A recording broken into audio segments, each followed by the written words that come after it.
Axum Fringe Solutions Group would like to welcome you to its discussion forum on cash fringes, where we'll explore how changes in the government's policy toward cash in lieu of fringe can be turned into an advantage for both you and your employees.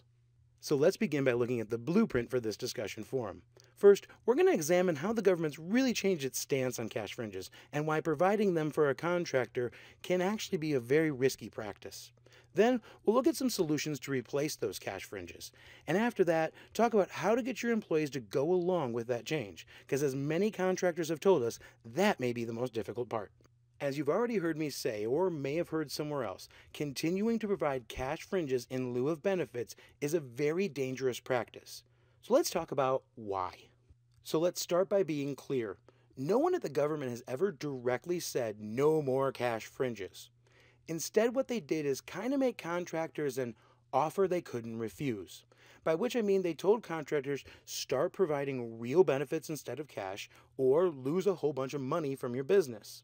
So while the government didn't force contractors to make any change, it's not exactly like they left us with a choice either. And see, the Achilles heel to providing cash fringes is the extra tax and burden expense that comes with it. When you convert benefits into wages, you make it eligible for taxation for things like FICA, unemployment, and beyond. This is an expense that a contractor who provides real benefits doesn't have to deal with, and so they gain an immediate advantage over any contractor who continues to provide cash fringes. So the government used that knowledge to put the squeeze on contractors through LPTA. Since lowest price technically acceptable's inception, it's dropped contract prices by over 50% and created a super competitive bidding market, meaning that any contractor who provided real fringe benefits has an immediate advantage over someone providing cash fringes. And that means that the person providing cash fringes is very unlikely to get the contract. The other method of encouragement the government offers contractors comes from the Affordable Care Act, or what's more commonly known as Obamacare. According to the rules of the ACA, offering cash in lieu of benefits is technically a violation of that act, and that violation can lead to some very stiff fines. The type of fines that can either dent or even erase a contractor's entire profitability for a year. And so that's Uncle Sam's two-front attack plan for cash fringes. First, make it very difficult for any contractor who continues to use cash fringes to win or even renew their own contracts. Second, use the Affordable Care Act to threaten removing revenue for those who continue to use cash fringes. So the government has truly made contractors an offer that's basically one they can't refuse. Either start providing real benefits, or we'll find multiple ways to lessen your revenue. And that leads us to part two. Now that we know as contractors we can no longer continue to use cash fringes, what can we do to effectively replace them? The truth is, there's no fancy answer to this question. Contractors are going to have to start providing their employees with additional benefits. We at Axum advise those contractors to make sure they are valid, bona fide benefits in the eyes of the federal government. Otherwise, if they're the type of benefit that's not, it could end up costing the contractor a whole lot more. However, a smart contractor will turn this into an advantage. As most of us know, finding skilled workers has become a very, very difficult thing in our industry. But what many of us do not know is that benefits are a huge part of someone staying and even coming to a company. So you can use your fringe benefits to make an attractive package for skilled workers. More of them will come and stay with your organization. A wise move that a lot of contractors are making is to partner with a benefits subcontractor. See, one of the bona fide benefits the government allows is someone to administer the fringe benefits and see to their compliance. That can be paid for with the fringe benefit dollars themselves, just like life insurance or anything else. So contractors can use fringe dollars to administer the benefits and remove that burden from their office staff. And an expert in fringe benefits can create an attractive package that'll recruit and retain employees. So partnering with a benefits subcontractor can not only actually save you real money by not performing the compliance and other benefit factors themselves, but also allow you to save on your bidding in the future, making it a very smart move for contractors, and a way to take cash fringes into an advantage. Once you've chosen a dynamic benefits plan to replace your cash fringes, comes the part that most contractors tell us is by far the hardest: getting your employees to go along with that plan. We here at Axum FSG feel as though one of the keys to a smooth transition from cash fringes to real benefits is disarming the employee's notion that they're having something taken away from them, which is much easier said than done.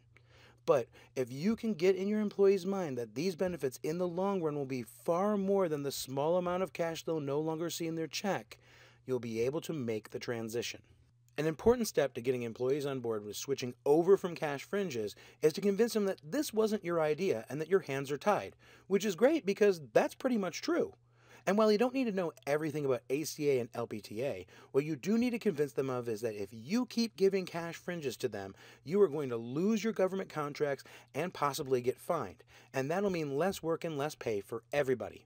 If you establish this idea, first, the government will be the bad guy taking away their pay, not you, and that'll make things easier. And second, you'll have set up getting benefits instead of cash fringe as a way more pleasant alternative than being laid off. Here are some other facts that can help you come out as the good guy in this whole cash fringe situation. Like first, 2 out of 3 bankruptcies in America come from medical bills, and these coverages will help protect your employees from that. Or that they're going to keep more of their take-home pay because they're going to pay less for prescriptions and doctor visits and all the other medical costs that can be so irritating. And lastly, for skilled workers, not having short or long-term disability is a very risky course to take, and now you'll be providing them with that kind of protection. These facts can have you come out as even more the good guy than before. As government contracting specialists, we saw this cash fringe situation coming and worked on a solution, the Contractor's Choice Plan. We partner with the top voluntary benefits providers from across the country to create a group of coverages that can be paid for with government fringes. Best of all, the employee gets to pick which coverage they want, which means they'll have something that they value, and they'll be given the only choice they've had in this whole cash fringe situation. They didn't get to choose whether or not they keep cash fringes, but at least they got to pick their coverage, and that can go a long way in transition as well. And that's really just the beginning of what Axum Fringe Solutions Group can do for you.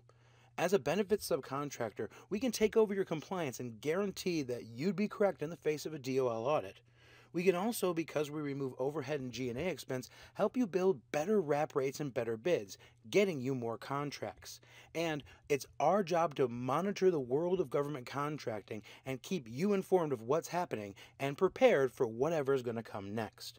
Axum Fringe Solutions Group is a benefit subcontractor that can be paid for with government fringes, meaning you gain all of this at no additional cost to you. With that said, let's take a moment to review what we looked at in this cash fringe discussion forum.